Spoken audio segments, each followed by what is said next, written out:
विधानसभेत जाऊयात. मुख्यमंत्री देवेंद्र फडणवीस बोलतायत. अध्यक्ष महोदय, दिनांक 17 मार्च 2025 रोजी नागपूर शहरात घडलेल्या घटनेच्या अनुषंगाने या ठिकाणी मी सभागृहात निवेदन करतोय. काल दिनांक 17 मार्च 2025 रोजी सकाळी 11:30 वाजता नागपुरातील महाल परिसरात विश्व हिंदू परिषद व बजरंग दलाच्या कार्यकर्त्यांनी औरंगजेबाची कबर हटाव असे नारे देत आंदोलन केले. हे आंदोलन करताना त्यांनी गवताच्या पेंड्या असलेली प्रतिकात्मक कबर त्या ठिकाणी जाळली.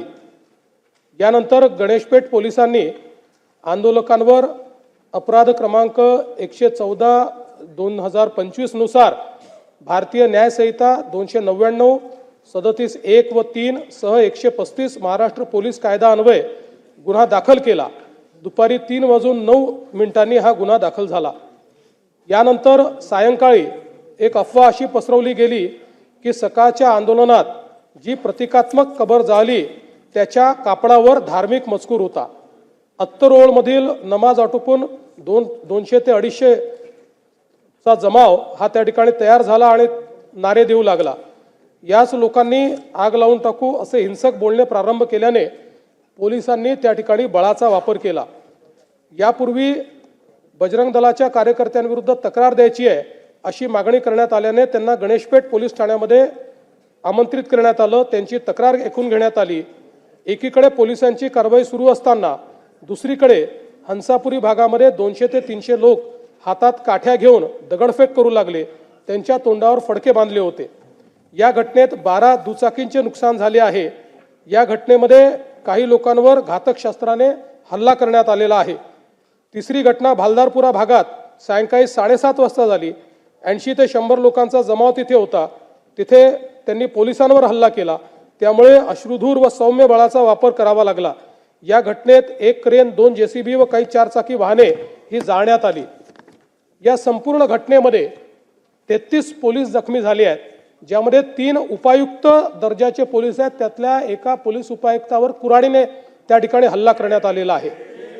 एकूण 5 नागरिक जखमी झालेले आहेत. 3घांना उपचार करून सोडले आहेत. 2 रुग्णालयात आहेत, यातला एक ICUत आहे. एकूण 3 गुन्हे गणेशपेठ पोलीस ठाण्यात दाखल झाले आहेत. तहसील पोलीस ठाण्यात 2 गुन्हे दाखल करण्याची प्रक्रिया सुरू आहे. असे एकूण 5 गुन्हे आहेत. 11 पोलीस ठाण्याच्या हद्दीत संचारबंदी लागू करण्यात आलेली आहे. एंट्री पॉइंटवर नाकाबंदी. या तहसील कोतवाली, गणेशपेठ, पाचपावली, लकडगंज, शांतीनगर, सक्करदरा, नंदनवन, इमामवाडा, यशोधरानगर, कपिलनगर या ठाण्यांचा समावेश आहे. SRPFच्या 5 तुकड्या या ठिकाणी तैनात करण्यात आलेल्या आहेत. राज्याच्या पोलीस महासंचालकांनी सर्व CP SP यांची VC घेऊन राज्यभर कायदा आणि सुव्यवस्था राखण्याचे निर्देश दिलेले आहेत. अध्यक्ष महोदय, एकूणच याच्यामध्ये जर आपण बघितलं तर सकाळची एक घटना घडल्यानंतर मध्यंतरीच्या काळामध्ये पूर्णपणे शांतता होती. पण त्यानंतर मात्र संध्याकाळी काही लोकांनी जाणीवपूर्वक अशा प्रकारचा हल्ला केल्याचं या ठिकाणी लक्षात येत आहे. याचं कारण जवळपास एक ट्रॉली भरून त्या ठिकाणी दगड मिळालेले आहेत आणि काही लोकांनी जमा करून ठेवलेले दगड, वरती जमा करून ठेवलेले दगड हे आपल्याला पाहायला मिळाले. शस्त्र देखील मोठ्या प्रमाणात त्या ठिकाणी होते. ते शस्त्र जप्त करण्यात आलेले आहेत. वाहनांची जाळपोळ त्या ठिकाणी झालेली आहे आणि ठरवून काही ठराविक घरांना, काही ठराविक आस्थापनांना त्या ठिकाणी लक्ष करण्यात आलेलं आहे. 3 DCP लेवलचे लोक या ठिकाणी जखमी झालेले आहेत आणि जसं मी सांगितलं की यातल्या एका DCPवर तर थेट कुऱ्हाडीने वार हा त्या ठिकाणी करण्यात आलेला आहे. त्यामुळे निश्चितपणे याच्यामध्ये काही ना काही एक प्रकारे काही लोकांचा सुनियोजित पॅटर्न हा देखील त्या ठिकाणी दिसतो आहे. अशा लोकांना त्या ठिकाणी त्यांच्यावर कारवाई ही केलीच जाईल. कुठल्याही परिस्थितीमध्ये कायदा आणि सुव्यवस्था हाती घेण्याची कोणालाही परवानगी या ठिकाणी देण्यात येणार नाही. आणि मी एक गोष्ट स्पष्टपणे सांगतो, पोलिसांवर ज्यांनी हल्ला केला असेल त्यांना काय झालं तरी सोडलं जाणार नाही. पोलिसांवरचा हल्ला सहन केला जाणार नाही. पोलीस शांतता प्रस्थापित करत होते.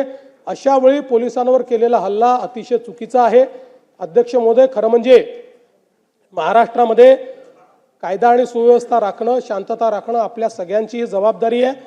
मी नागपुरातली जनता असेल, महाराष्ट्रातली जनता असेल, या सर्व जनतेला ही विनंती करू इच्छितो की सर्व समाजांचे धार्मिक सण हे या कालावधीमध्ये चाललेले आहेत।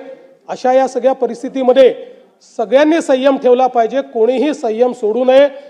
आपल्याला कायदा आणि सुव्यवस्था आणि शांतता कशी राखता येईल, एकमेकाच्या प्रति आदरभाव कसा राखता येईल, अशा प्रकारचा प्रयत्न हा सर्वांनी करावा, अशा प्रकारची या निमित्ताने मी अपील करतो। खरं म्हणजे आज महाराष्ट्रामध्ये विशेषतः म्हणजे मी कुठल्या सिनेमाला दोष देत नाहीये, खरं म्हणजे छावा या चित्रपटाने छत्रपती संभाजी महाराजांचा खरा इतिहास आपल्या समोर आणला। पण त्यानंतर राज्यामध्ये लोकांच्या भावना देखील खूप मोठ्या प्रमाणात त्या ठिकाणी एक प्रकारे प्रज्वलित झालेल्या आहेत। औरंगजेबाबद्दलचा जो काही राग आहे तो रागही खूप मोठ्या प्रमाणात त्या ठिकाणी बाहेर येतोय। या सगळ्या गोष्टी आपल्या ठिकाणी असल्या तरी मला असं वाटतं की महाराष्ट्रात कायदा आणि सुव्यवस्था राखणं हे अत्यंत महत्त्वाचं आहे। त्यामुळे सर्वांनी संयम बाळगला पाहिजे। महाराष्ट्र एक प्रगतिशील राज्य आहे, या राज्यामध्ये मोठ्या प्रमाणात इन्व्हेस्टमेंट येत आहे। या ठिकाणची कायदा सुव्यवस्था, इथली सगळी जी काही सामाजिक घडी आहे ही जर योग्य प्रकारे राहिली तर मला असं वाटतं की आज ज्या प्रगतीकडे आपण चाललोय त्या दिशेने जाण्यास आपल्याला अधिक मदत होईल। आणि म्हणून निश्चितपणे कायदा आणि सुव्यवस्था राखण्याकरता, शांतता राखण्याकरता मी आव्हान करतो आणि त्यासोबत ही देखील चेतावणी देतो की कोणीही या ठिकाणी जर दंगा करण्याचा प्रयत्न केला त्याचा जात धर्म न पाहता त्याच्यावर कारवाई केली जाईल आणि पोलिसांवर जर कोणी हल्ला केला तर त्यांना सोडलं जाणार नाही, त्यांच्यावर कडक कारवाई ही केली जाईल, हे देखील या निमित्ताने मी सांगतो।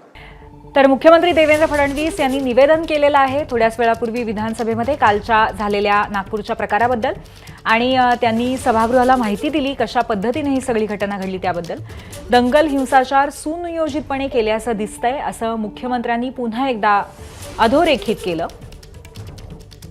सध्या एक जखमी आयसीयू मध्ये उपचार घेत आहे अशी ही माहिती मुख्यमंत्र्यांनी दिलेली आहे। दंगली संबंधामध्ये 5 गुन्हे दाखल करण्यात आलेले आहेत। 11 पोलीस ठाण्यांतर्गत संचारबंदी लागू करण्यात आलेली आहे अशी माहिती त्यांनी सभागृहाला दिली। तसंच ट्रॉली भरून दगड पोलिसांना मिळालेले आहेत, शस्त्रास्त्र मिळालेली आहेत, त्यामुळे एकंदरीतच हा प्रकार सुनियोजित असावा असा संशय असं त्यांनी सांगितलं। तसंच एका डीसीपी वरती कुऱ्हाडीने हल्ला झालेला आहे याबद्दलही त्यांनी भाष्य केलं। दंगल हिंसाचार सुनियोजित आहे आणि पोलिसांवरचा हल्ला काही झालं तरी महाराष्ट्र सहन करणार नाही हे त्यांनी सांगितलं। छावा चित्रपटाने संभाजीराजांचा खरा इतिहास दाखवला असला तरीही छावा चित्रपटानंतर लोकांच्या भावना एका अर्थाने प्रज्वलित झालेल्या आहेत आणि औरंगजेबाविरुद्धचा लोकांचा राग समोर येतोय। याबद्दल सुद्धा मुख्यमंत्री देवेंद्र फडणवीस यांनी भाष्य केलं, ही गोष्ट निदर्शनास आणून दिली। कायदा हातात घेणाऱ्यांची गय करणार नाही असं त्यांनी स्पष्ट केलेलं आहे आणि पोलिसांवरचे हल्ले तर बिलकुलच सहन करणार नाही हे त्यांनी सांगितलेलं आहे। दंगा करण्याचा प्रयत्न करणाऱ्यांना जात धर्म न पाहता कारवाई त्यांच्यावर केली जाईल असंही त्यांनी स्पष्टपणे म्हटलंय। एबीपी माझा, उघडा डोळे बघा नीट।